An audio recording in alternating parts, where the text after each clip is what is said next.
Hello বন্ধুরা, ঢেলে ফোরন চ্যানেলে তোমাদের স্বাগত। আমি আজকে করে দেখাবো বিউলির ডাল শোল মাছ দিয়ে কিভাবে রান্না করতে হয়, সেটাই তোমাদের মধ্যে আমি আজকে শেয়ার করব। দেখো, এখানে আমি বিউলির ডালটা ভেজে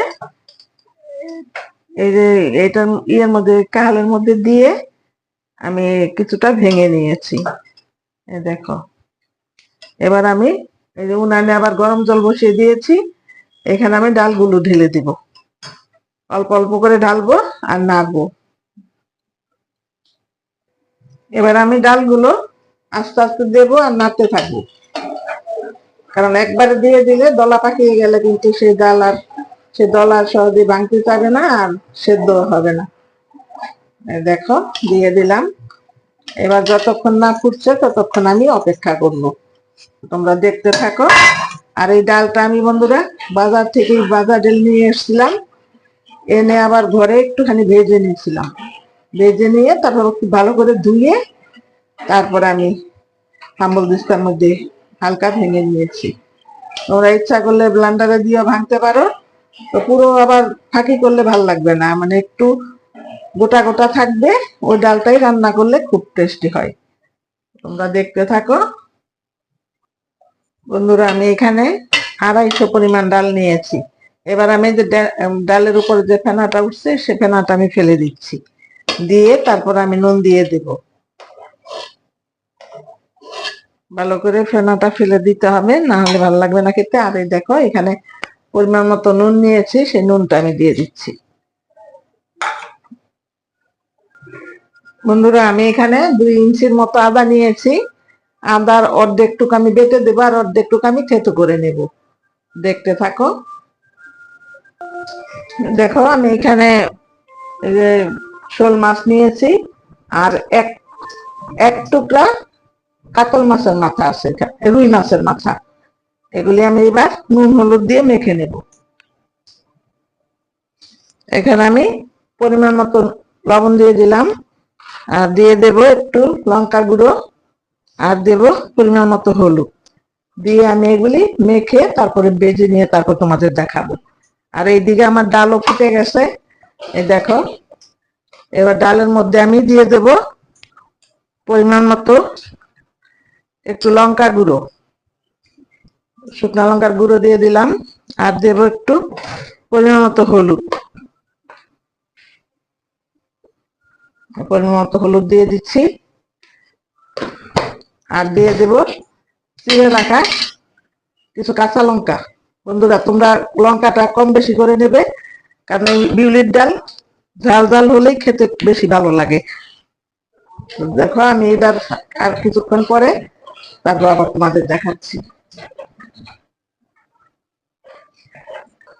আর আমার ডালটা শুকনো শুকনো হয়ে গেছে। এদিকে আমি কিছুটা গরম জল বসিয়ে দিয়েছি, এই কিছুটা গরম জল দিয়ে দেবো এর মধ্যে, কারণ অত শুকনো ডাল আবার ভালো লাগে না খেতে। যেহেতু আমি মাছ দিয়ে রান্না করব, আর তোমরা এরকম শোল মাছ থাকলে রান্না করে খেয়ে দেখবে বন্ধুরা, খেতে কিন্তু খুবই ভালো হয়। আর আমার একটা সিক্রেট মশলা আছে, আমি নিজে হাতে করেছি, ওই মশলাটা আমি লাস্টে দিব। ওই মশলাটা না দিলে মাসকলার ডাল বলো বিউলির ডাল বলো, তার টেস্টই হবে না। কিন্তু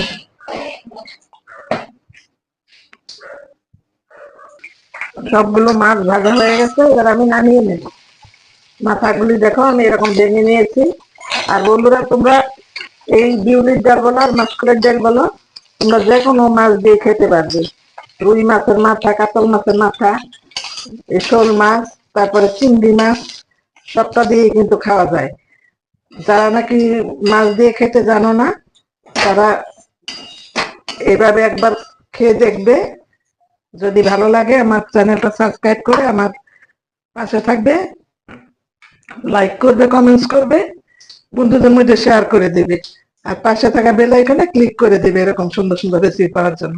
এবার আমি ফোড়নের জন্য কিছুটা সরষের তেল দিয়ে দিচ্ছি।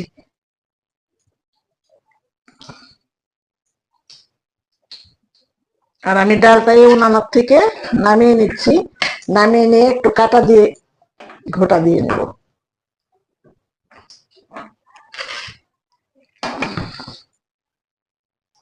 আমি একটু গোটা দিয়ে নেব।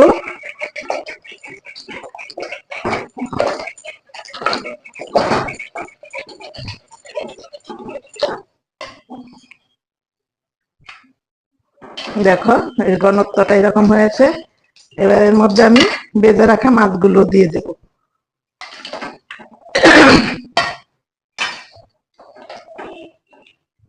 আর এদিকে আমি উনানে কড়াইতে তেল দিয়ে নিয়েছি। এই তেলের মধ্যে এবার আমি দিয়ে দেব 2টা শুকনো লঙ্কা, একটা তেজপাতা মাঝখান দিয়ে চিড়ে নিয়েছি, এটা দিয়ে দিচ্ছি। এবার দিয়ে দেব 5 ফোড়ন।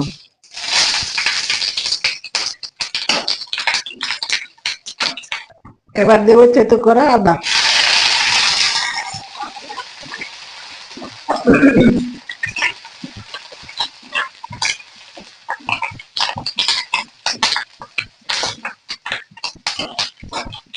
এবার আমি ফোড়নটা কড়াই ডালের মধ্যে ঢেলে দেব।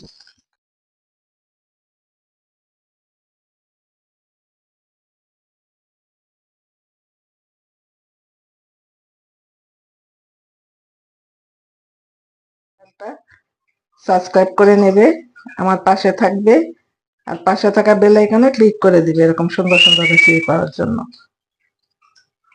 আর বন্ধুদের মধ্যে শেয়ার করে দেবে, লাইক দিতে কিন্তু ভুলবে না। দেখো কতটা লোভনীয় হয়েছে। হবে আবার অন্য কোনো রেসিপিতে। ধন্যবাদ।